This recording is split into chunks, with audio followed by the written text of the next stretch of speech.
Syria calls on the UN to take immediate measures against the Qatari regime for its support to the armed terrorist organizations.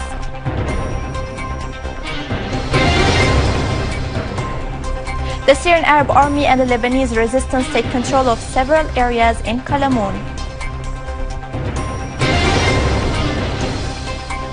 And Saudi airstrikes continue in Yemen, and the army responds through shelling military sites inside Saudi Arabia.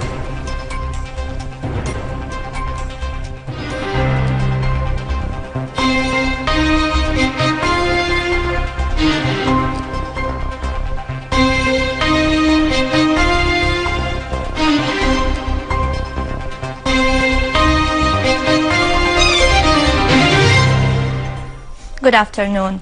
Syria has called on the UN to take immediate measures against the Qatari regime for the support it provides to the armed terrorist organizations in Syria. In reply to the false allegations made by the Qatari regime in its message addressed to the UN Security Council, which comes within the framework of its desperate attempt to improve its image and its pro-West practices, the Foreign Expatriates Ministry has addressed two identical letters to the UN Secretary General and the Chairman of the UN Security Council, pointing out that it is ridiculous that the Qatari regime has joined the chorus of countries that have been set on sending to the Security Council and the Secretary General identical messages against Syria that are full of misleading deceptions and twisting of facts.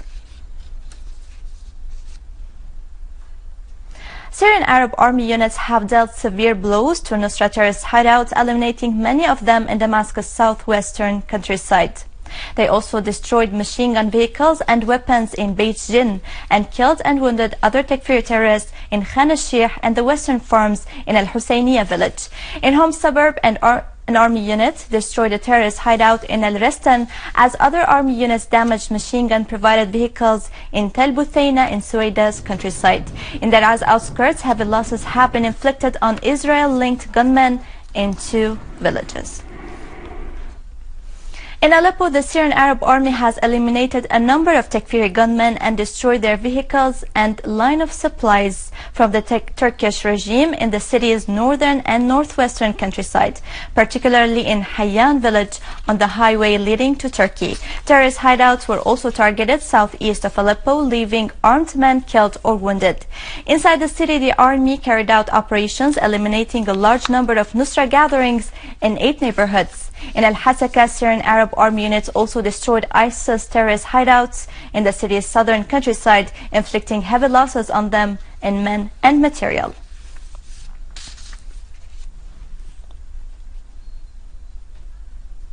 In Al-Qalamun, Syrian Arab Army units and the Lebanese resistance have taken control of Ras al-Kush and Sharbat al-Tamsa, Sharbat Wadi al-Ahmar and Qarnat Wadi al-Ahmar in Al-Jarajir prairies.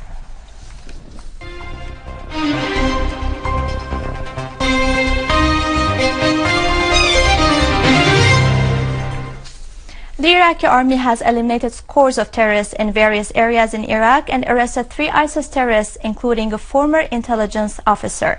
81 terrorists have so far been killed and a large number of vehicles destroyed within Dajla Operations Command province. The Iraqi Air Force also killed 28 terrorists, wounded others, destroyed 2 vehicles, and dismantled 6 explosive devices in 3 districts in Salahuddin Governorate.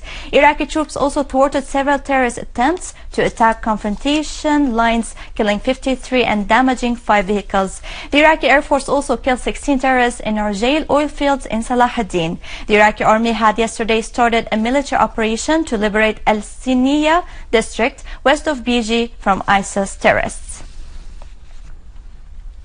4 Yemeni civilians were killed and scores injured following new air raids by Saudi warplanes on the governorate of Al-Juv east of Yemen. 3 Yemeni citizens were killed and 6 others wounded following another air raid on the city of Taz. Meanwhile, the Yemeni army, in cooperation with the People's Defense, fired 65 rockets into the Saudi military positions, scoring direct hits. 1 Palestinian man was killed by Israeli troops during an incursion campaign into Jenin camp in the West Bank. Palestinian sources said that occupation troops opened fire and threw sound bombs at Palestinians, causing the death of a 20-year-old person. The Israeli soldiers also arrested a number of Palestinians across several towns in the West Bank. A suicide bomb attack has been carried out on an ancient site popular with tourists in the Egyptian city of Luxor. The explosion happened at the temple of Karnak, which is one of the most popular destinations for foreign visitors. A security source has said that no tourists were injured in the attack, although 4 Egyptians were wounded. Meanwhile, a security source said that 16 terrorists were killed and 2 cars loaded with explosives were destroyed by Egyptian army in Sheikh Zayed region north of Sinai.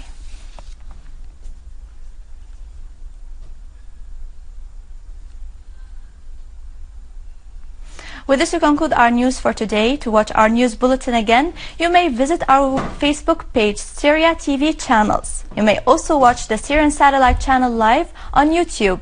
And now to our economic news with Serena Ruka.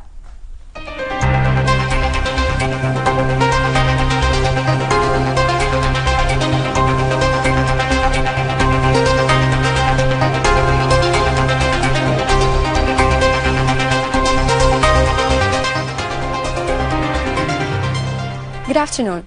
The Cabinet has discussed in an extraordinary session the reality of marketing wheat and cotton, in addition to transporting them for the season of 2015 and ways of improving the performance of the agricultural sector to boost the national economy.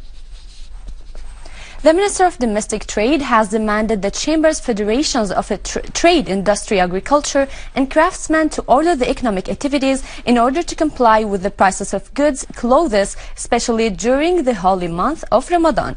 Moreover, he asserted the importance of providing the commodities and the products with high quality in specific prices. On the other hand, the Minister has also asked the Consumer Protection Association to exert more efforts during Ramadan, noting that all commodities are available in sufficient quantities and there is no need to increase the demand on them in order to achieve a balance between the supply and demand and provide the goods at affordable prices.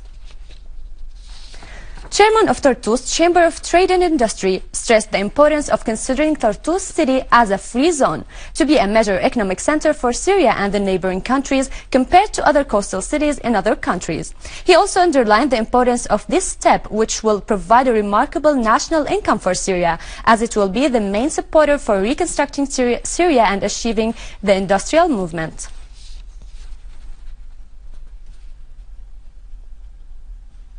The Central Bank of Syria has set the exchange rate of the US dollar against the Syrian pound at 276.36 for the banks and 276.37 for the exchange companies.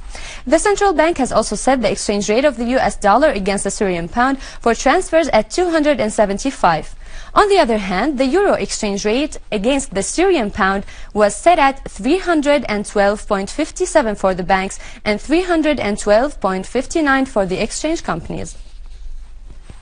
Oil prices rose today as U.S. inventories were set to drop further, and after the Energy Information Administration raised its 2015 oil demand growth forecast. European stocks were little changed after falling for 6 days, while Japan's Nikkei share average fell to a 3-week low today and suffered its 4th consecutive losing session. Gold rose for a 3rd straight session today, helped by a softer dollar and worries over the Greek debt crisis, but a looming U.S. interest rate increase and outflows from bullion-backed funds continued to weigh on the market. The dollar dropped to a 2-week low against the yen today after Bank of Japan governor said that the real effective exchange rate shows the yen is very weak. With this, our economic news for today. Thank you and goodbye.